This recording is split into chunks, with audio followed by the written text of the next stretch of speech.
Hebreus capítulo 11, a partir do versículo 27. Pela fé, deixou o Egito, não temendo a ira do rei, porque ficou firme, como vendo o invisível. Olha o que é fé, gente. Fé é ver o invisível. Fé é a certeza daquilo que eu não vejo naturalmente. A fé, ela vê o invisível. A fé se imagina, já pensa com aquela bênção nas mãos. A fé diz, eu estou curado. Pela fé, ele celebrou a Páscoa e a aspersão do sangue, para que o destruidor dos primogênitos não lhe tocasse. Amém, gente? Pela fé, o Moisés, ele comemorou a Páscoa. A Páscoa começou com a saída do povo de Israel lá do Egito. Êxodo capítulo 12, a partir do versículo 1, gente, fala da saída do povo do Egito. Falou o Senhor a Moisés e a Arão na terra do Egito, dizendo: este mesmo mês vos será o princípio dos meses. Este vos será o primeiro dos meses do ano. Olha o que Deus disse para Arão e Moisés lá no Egito, na terra da escravidão. Ei, isso daqui agora para vocês é o final. Agora para vocês, isso aqui é o primeiro mês, o primeiro dia, é um novo começo. Quando nós aceitamos a Cristo, foi um novo começo na nossa vida. Deus disse, Moisés, é um novo começo para vocês. É uma nova vida para vocês. Vai começar uma nova vida, eu vou levar vocês para Canaã.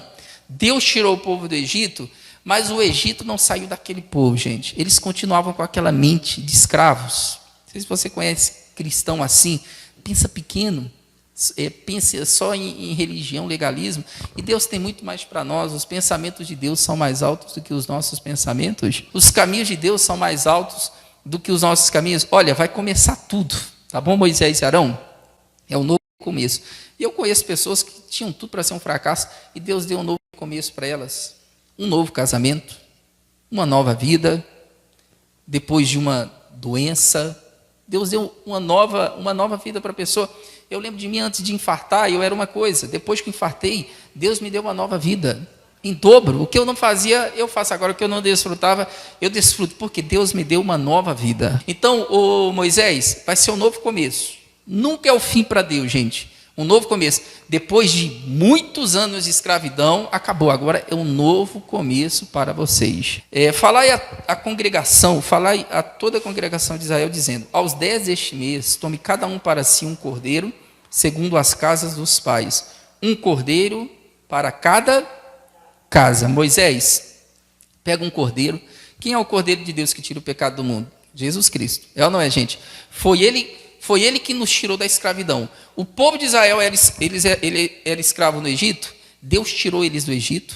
Pronto, agora vocês não são mais escravos. Atravessaram o Mar Vermelho e disse: agora vocês vão para a terra de Canaã. Irmãos, Deus já nos tirou da escravidão do diabo.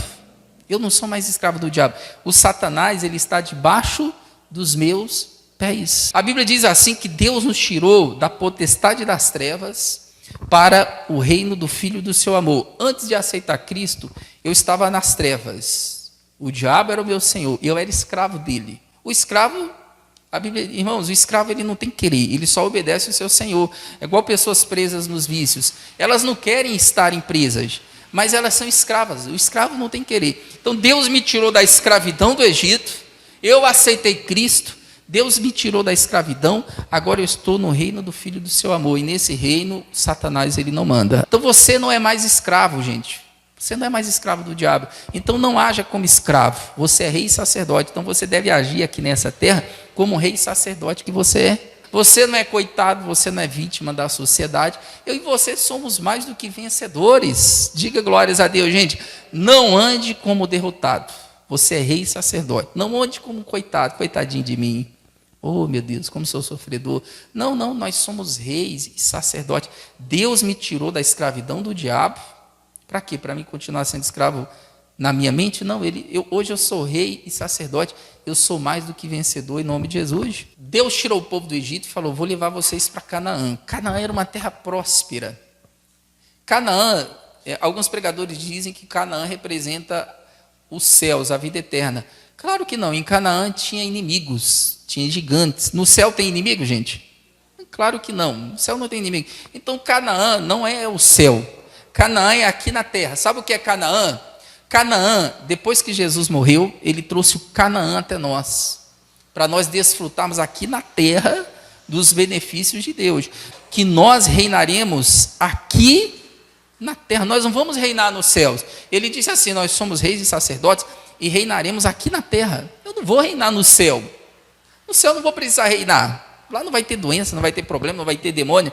Você tem que reinar aqui na terra, gente. Nós temos que reinar sobre os problemas aqui na terra, nós temos que reinar sobre as dificuldades aqui na terra. Glórias a Deus, gente. Nós somos mais que vencedores, nós não somos coitados não. Olha o que Deus disse em Deuteronômio capítulo 1 versículo 21.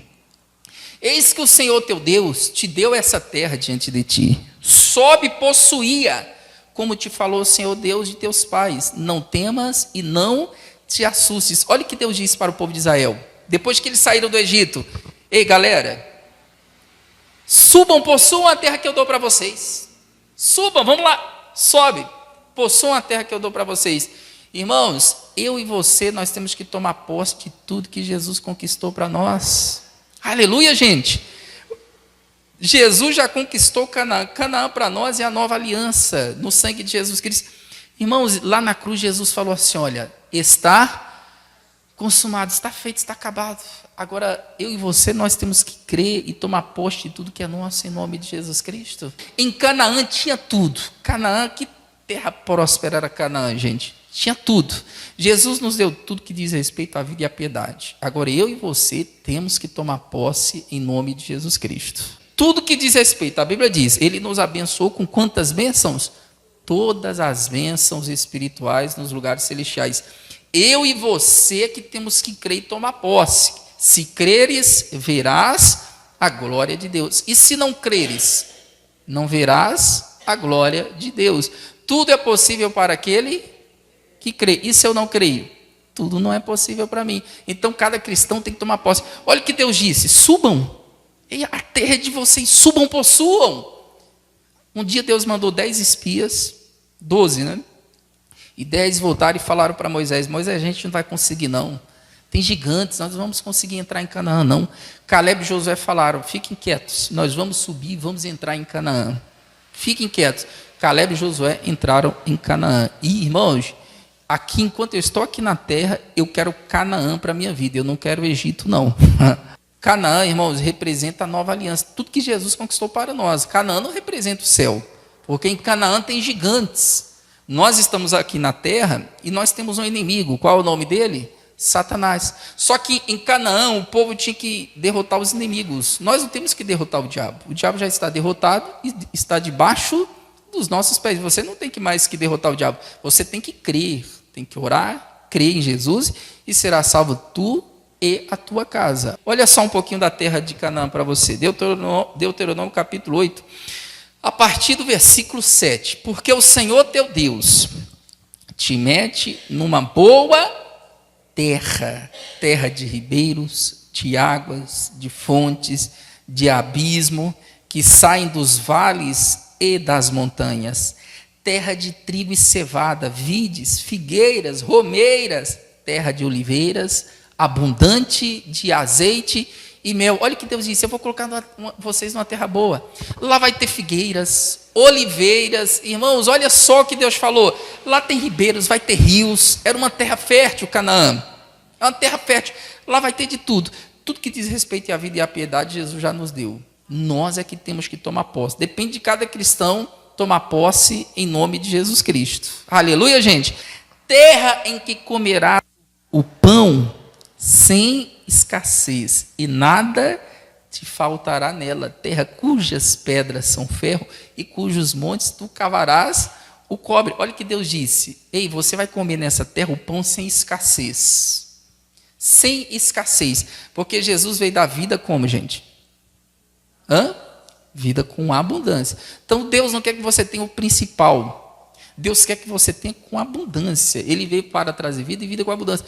Mas o mundo está, a inflação está aumentando, as coisas estão aumentando, problema do mundo. O Senhor continua sendo meu pastor e nada Deus falou assim, olha, nada vai faltar para você nessa terra. Então, nós não temos que olhar para o mundo, nós temos que olhar para o nosso pastor que garantiu, nada vai faltar. Nós não temos que olhar para o mundo. Tem gente passando fome, tem gente desempregada. Eu não vou olhar para isso, eu vou olhar para o Senhor, que é o meu pastor. Ele não vai deixar nada me faltar. Pode o mundo passar a crise que for, ele continua sendo meu pastor e nada vai me faltar. Então Deus disse assim, olha, nada vai faltar para vocês. Nada. Então não tenha medo dessa crise, gente. Meu Deus, o que será? O que será daqui 5 anos? Ele continuará sendo meu pastor e nada vai me faltar. O ano que vem ele vai ser o meu pastor e nada me faltará. Então nós não temos que ter medo da crise que está aí, crise mundial, né? Irmãos, o Senhor é o nosso pastor e nada nos faltará. Ele disse, vocês vão comer pão sem escassez. Pão sem escassez. Pão com abundância. Versículo 10. Quando, pois, tiveres comido e fores farto, louvarás ao Senhor teu Deus pela boa terra que te deu. Guarda-te para que não esqueças o seu teu Deus, guardando os seus mandamentos, os seus juízos, os seus estatutos, que hoje te ordeno, para que, porventura, havendo tu comido, estando farto, havendo edificado boas casas e habitando-as, se tiverem aumentado as tuas vacas, as tuas ovelhas, e se acrescentar prata e ouro, e se multiplicar tudo quanto tem, não se eleva o teu coração e se esqueça do seu teu Deus, que te tirou da terra do Egito e da casa da servidão. Então olha o que ele disse, quando você estiver comendo com fartura, quando você estiver morando em casas grandes, ele disse, ou seja, ele falou para o povo, vocês vão morar em casas grandes, vocês vão habitar em casas que não construíram. A bênção de Deus não é por merecimento. O povo de Israel não merecia, mas eles habitaram numa terra que outras pessoas cuidaram. Isso é graça, é um favor imerecido. Eu não mereço as bênçãos de Cristo. Poxa, mas ele não morreu em vão, então eu vou tomar posse de todas elas em nome de Jesus Cristo. Amém, gente? Eu não mereço o que Cristo fez, mas eu vou tomar posse de cada uma delas, porque as chicotadas que Jesus tomou não foi em vão. Então eu vou tomar posse de cada uma delas em nome de Jesus Cristo. O povo de Israel merecia? Claro que não. Mas eles entraram numa terra próspera, gente. Olha, eu e você somos crentes de uma nova aliança. Vamos tomar posse de tudo que Deus tem para nós. Não vamos perder tempo com legalismo religioso, com usos e costumes dos homens. Irmãos, os pensamentos de Deus são mais altos que religião.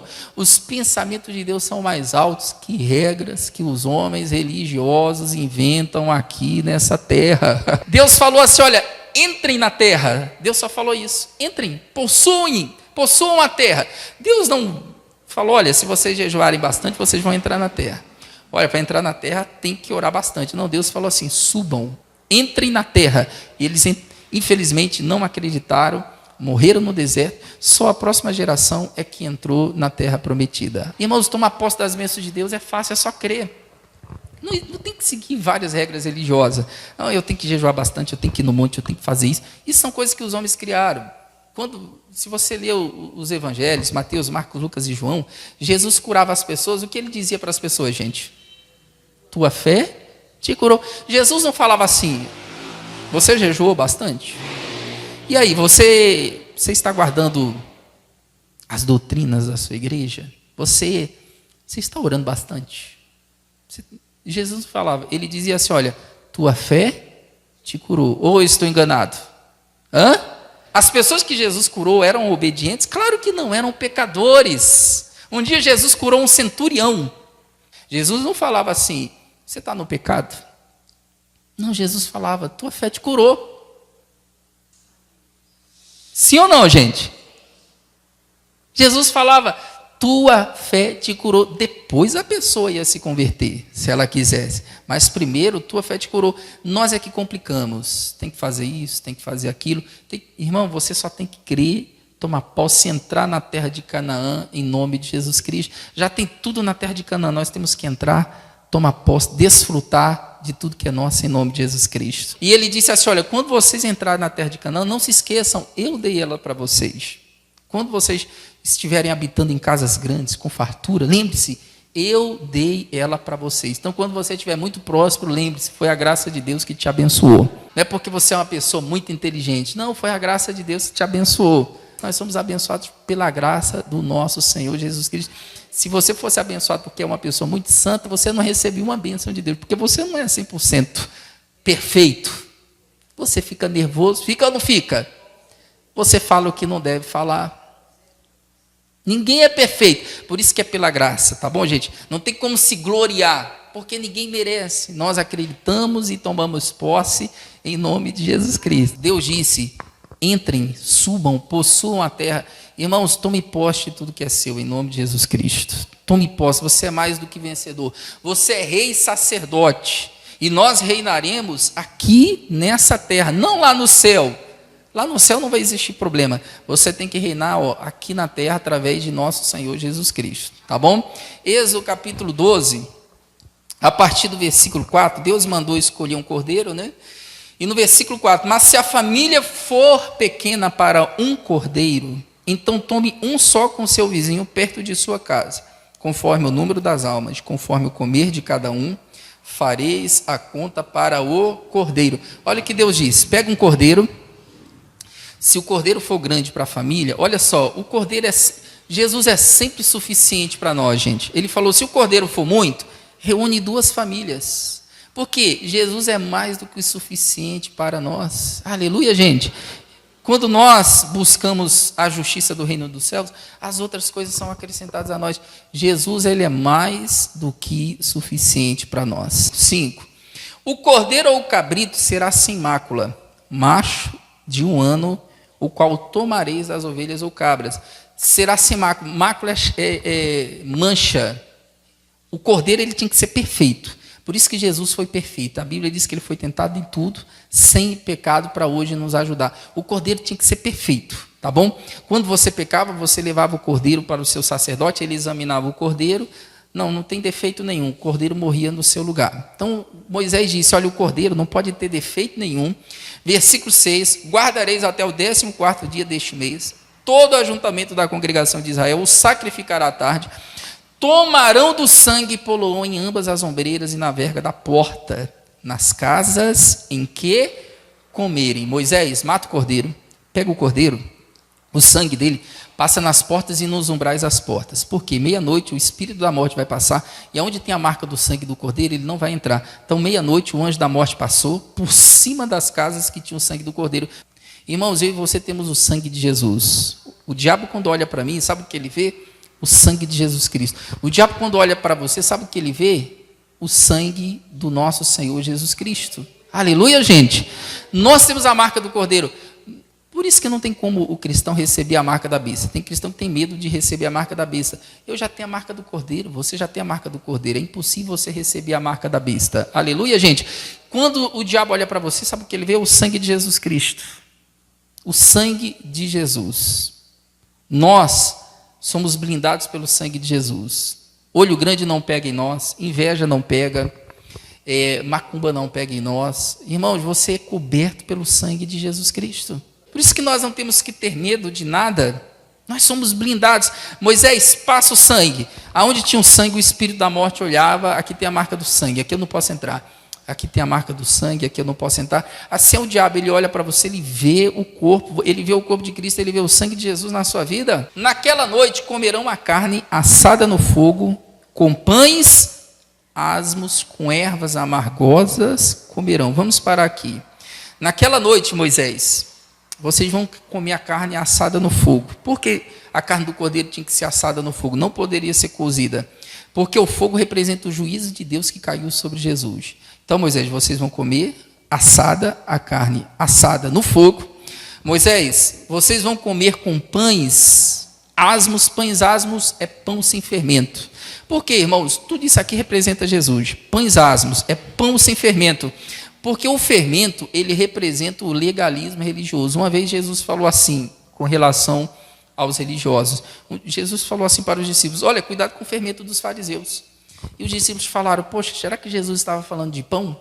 Aí mais tarde Jesus ensinou eles, e eles entenderam que Jesus não estava falando de fermento para colocar em pão, ele estava falando da doutrina dos fariseus. Jesus falou assim para os discípulos: olha, cuidado com a doutrina dos fariseus. O que é a doutrina dos fariseus? Os ensinamentos legalistas que os fariseus davam naquela época. Então ele disse assim, olha, cuidado, o pão tinha que ser sem fermento, porque o fermento, gente, o fermento ele incha a massa, ele não faz crescer. Aquele pão que nós compramos, você gosta daquele pão salgado, de sal? Gosta, não gosta? Pão de sal? Sim? Tem pão que é grande. Não, ele não é grande, ele é inchado. O fermento, ele incha ele. O fermento dos fariseus, a Bíblia diz que o fermento dos fariseus é igual ao fermento de pão, incha. A pessoa parece santa, mas não é santa coisa nenhuma. Irmãos, o legalismo religioso, ele só dá aparência de santidade, mas ele não é mais santo do que todo mundo. O legalismo religioso, ele faz aquela pessoa pensar que é mais santa do que todo mundo. Então, quando Jesus falou assim, ó, cuidado com o fermento dos fariseus, porque os fariseus, eles andavam igual santos. Aleluia. Eles jejuavam, queria que todos soubessem que eles estavam em jejum. Irmãos, eles oravam na praça para todo mundo ver, caramba, como são espirituais. Eles queriam mostrar uma santidade que não existia. Isso é o fermento dos fariseus. O fermento dos fariseus é legalismo religioso. Então, eu e você, a gente tem que ter cuidado com o fermento. Sabe o que você temos que comer? O pão da vida. E Jesus é o pão sem fermento, sem legalismo, sem religiosidade, sem regras que os homens criaram aqui na terra. Aleluia, gente. O Moisés disse, vocês vão comer pão sem fermento. Pão sem fermento, sem a doutrina dos fariseus. Por isso que eu gosto de ouvir pastores que pregam o evangelho. Eu não gosto de ouvir pastores legalistas, não. Quando eu falo de legalismo, são pessoas que colocam várias regras para você ser abençoado. Eu não via Jesus fazer isso. Jesus falava, tua fé te curou. Tua fé te curou. Os legalistas, geralmente, eles colocam várias regras. Para Deus te abençoar, você tem que ir no monte, tem que orar muito, meu Deus, tem que jejuar muito, muito, muito. Eles colocam regras. E Jesus só falava, tua fé te curou. Os legalistas só colocam dificuldade. Só colocam dificuldade. Você tem que orar bastante. Você tem que jejuar muito. Eu lembro quando eu comecei na igreja, acreditei em Cristo, eu pensava da seguinte maneira, eu ouvia as pessoas dizerem, os pastores pregar, olha, aquele que habita no esconderijo do Altíssimo. Aí os pastores falavam, mas e aquele que habita, você está no esconderijo do Altíssimo? Eu pensei, caramba, como eu faço para entrar no esconderijo do Altíssimo? E eu já ouvi pastores dizendo, olha, para você estar no esconderijo do Altíssimo, você tem que orar muito, tem que jejuar muito. Irmãos, a partir do momento que eu aceitei Jesus, eu já estou no esconderijo do Altíssimo. O dia que você aceitou Cristo, naquele dia você entrou no esconderijo do Altíssimo. Você já está no esconderijo do Altíssimo. Mas os religiosos, eles gostam de dificultar. Não, para entrar no esconderijo do Altíssimo, para ser íntimo de Deus, você tem que orar muito. Ore. Um dia eu ouvi uma frase bonita. A frase é bonita, mas não é bíblica. Ore até você ser íntimo de Deus. Como assim? Eu já sou íntimo de Deus. Deus é meu Pai. Sim ou não, gente? Eu sou íntimo do meu Pai. Aleluias? Eu sou íntimo do meu Pai. Jesus falou, vocês são meus amigos. Eu já sou íntimo de Jesus. Eu não preciso orar o dia inteiro para ser íntimo do meu Jesus. Irmãos, eu já sou íntimo de Deus. Deus é o meu Pai. Você já é uma pessoa íntima de Deus. Irmãos, não existe intimidade maior do que essa. Jesus falou assim, olha, aquele que se une a um Senhor é o mesmo Espírito com Ele. Aleluia, gente. Você já é íntimo de Deus. Vamos continuar aí. 10. Nada e nada dele deixareis até pela manhã, mas o que dele ficar até pela manhã, queimareis no fogo. Assim, pois, o comereis, com os vossos lombos cingidos, os vossos sapatos nos pés, o vosso cajado na mão, comereis apressadamente. Por quê, gente? Porque essa é a Páscoa do Senhor. Moisés, vocês vão comer a Páscoa, sabe como? Preparados para sair do Egito. Os lombos cingidos, cajado na mão, sandália nos pés, já comam a Páscoa, preparados para sair do Egito. E Moisés fez isso pela fé. Gente, se prepare, vamos participar da Páscoa e vamos embora. Eles já se prepararam, eles já sabiam, eles comemoraram pela fé. Nós vamos comemorar a Páscoa e vamos sair do Egito. E eles saíram do Egito. Tem um versículo aqui que eu pulei com vocês, Êxodo capítulo 12, o versículo 9. Versículo 9, eu quero explicar esse versículo aqui com você. Olha, nada dele, não comereis dele nada cru, nem cozido na água, senão assado no fogo. Tinha que comer o quê? a cabeça, os pés e a fressura. Cabeça, pés e fressura. Olha só o que ele disse. O Moisés falou: vocês vão comer o cordeiro inteiro. Vocês vão comer a cabeça do cordeiro. Vocês vão comer os pés do cordeiro. Vocês vão comer a fressura. Fressura são os membros internos do cordeiro. Vocês vão comer. Irmãos, o que é comer o cordeiro? É você se alimentar de Jesus. Ele é o pão da vida. Você tem que se alimentar teu espírito. Nem só de pão viverá o homem, mas de toda palavra que sai da boca de Deus. Você tem que se alimentar de Jesus. Se alimentar, o Moisés disse, como a cabeça do cordeiro. O que é comer a cabeça do cordeiro? É você alimentar a sua mente com os pensamentos de Jesus. Os pensamentos de Jesus são mais altos do que os meus, não é isso? Quais os pensamentos de Jesus? Vai para a Bíblia. Começa a alimentar a sua fé com os pensamentos de Jesus. Os pensamentos de Jesus para mim, para você, ele veio para trazer vida e vida com abundância. É com isso que você alimenta a sua fé. Ele disse: vocês vão comer a cabeça, vão comer os olhos. Quando, irmãos, eu me alimento de Jesus Cristo, eu começo a ter os mesmos olhos que ele, eu começo a enxergar como Jesus enxergava. Por isso, quando você se alimenta de Jesus, eu estou falando de Jesus, você começa a olhar como Jesus olhava. Você começa a olhar para Deus como Jesus olhava e olhar para as pessoas como Jesus olhava. Irmãos, quando você se alimenta dos olhos de Jesus, você começa a olhar para Deus como ele olhava. Como ele olhava para Deus? Ele chamava Deus de Pai. Era essa a visão que Jesus tinha do Pai. Pai, olha a visão que ele tinha de Deus. Os discípulos uma vez falaram assim: Jesus, vamos orar para Deus descer fogo do céu e queimar essa aldeia que não deixou o senhor dormir aqui, a aldeia dos samaritanos. Jesus falou: ei, parem com isso. Vocês não sabem que espíritos são? Eu não vim destruir, eu vim para salvar os homens. Olha a visão. Os discípulos, eles tinham uma visão de Deus da seguinte maneira: vamos orar e Deus vai queimar todo mundo. Jesus falou: não, parem com isso. Olha a visão errada que eles tinham de Deus. Eles pensavam que Deus era vingativo, e Deus não é vingativo. Deus quer salvar as pessoas aí fora. Amém, gente? Era a visão. E quando você se alimenta da visão de Jesus, você começa a enxergar as pessoas com a mesma visão dele. Você começa a olhar para as pessoas, não para os defeitos, porque todo mundo tem defeito, gente. Irmãos, quando você se alimenta dos olhos de Jesus, você começa a olhar para as pessoas como Jesus olhava. Uma mulher pega no adultério, Jesus olhou para ela como? Filha, nem eu te condeno. Vai e não peques mais. Nós olhamos para aquela mulher, olha que adúltera. Jesus olhou para ela e perdoou. Quando você se alimenta dos olhos de Jesus, você começa a olhar para o seu irmão, para o seu próximo, da mesma maneira que Jesus olhava. Jesus comia com os pecadores. Jesus não ficava colocando defeito. Todo mundo tem defeito, gente. Se você for olhar para os defeitos das pessoas, você não vive, porque todo mundo tem defeitos. Nós queremos tirar o cisco do olho do irmão e ter uma trave no nosso olho, porque nós não estamos enxergando como Jesus enxerga. Aleluia, gente. Comece a olhar para Deus, coma a cabeça do cordeiro, como os olhos, e você vai começar a olhar para as pessoas como Cristo olhava. Como Jesus olha para mim, ele não vê defeito em mim. E olha, defeito é o que não falta. A Bíblia nos chama de santos. O Paulo escreveu para a igreja de Corinto, e olha que igreja, irmãos, aquela igreja era problemática, e eu não queria ser pastor daquela igreja. O Paulo escreveu e falou assim: olha, vocês são santificados em Cristo, vocês são santos. Era assim que Jesus olhava para a igreja de Corinto. Então nós temos que parar com aqueles olhares críticos de condenação, ver defeito em todo mundo. Todos têm defeito, todo mundo tem defeito.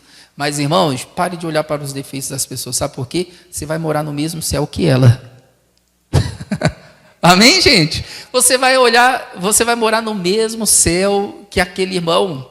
Você vai morar no mesmo céu. Então, pare de olhar para os defeitos das pessoas e olhe para as qualidades delas, gente. Amém? Qualidade é o que não falta. Pare de olhar para os defeitos do seu marido, olhe para as qualidades. Pare de olhar para os defeitos da esposa, olhe para as qualidades. Irmãos, defeitos todo mundo tem. Enxergue como Jesus enxergava. Quando nós enxergamos só defeito nas pessoas, está faltando nós enxergarmos como Jesus Cristo enxergava. Jesus ele era severo com os religiosos, mas com os pecadores ele era educado.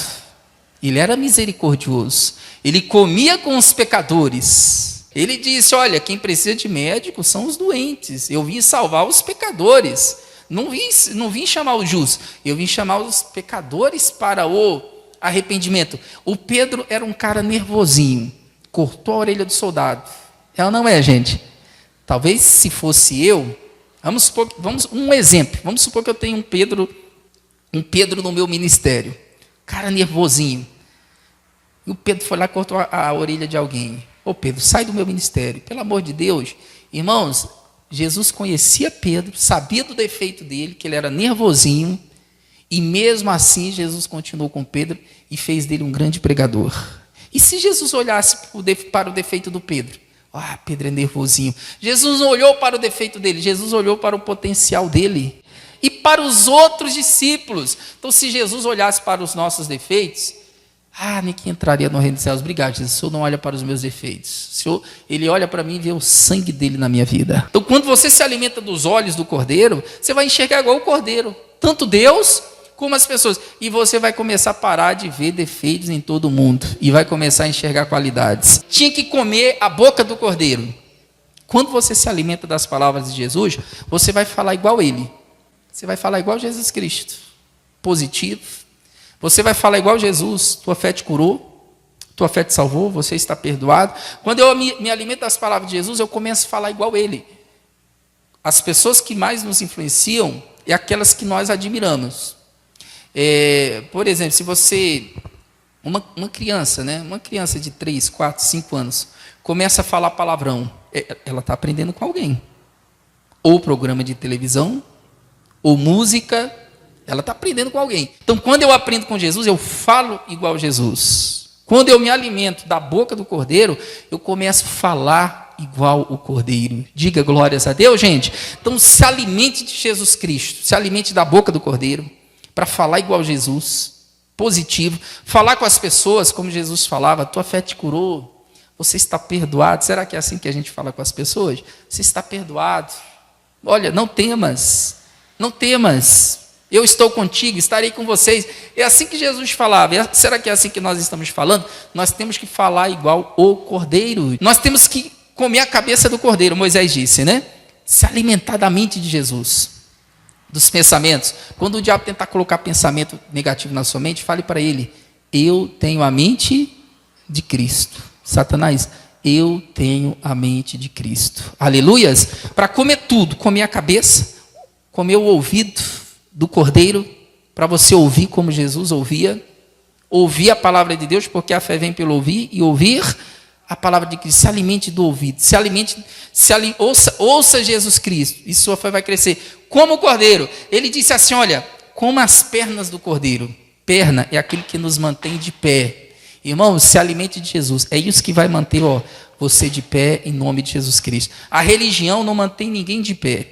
Então Moisés diz, como as pernas do Cordeiro, porque é o Cordeiro que nos mantém de pé. E Moisés disse assim, olha, e se alimentem da fressura do Cordeiro. Eu tenho que me alimentar do interior de Jesus, do íntimo de Jesus Cristo. Quando eu me alimento do íntimo, do coração, do amor de Cristo, irmãos, isso vai curar a pessoa de qualquer amargura.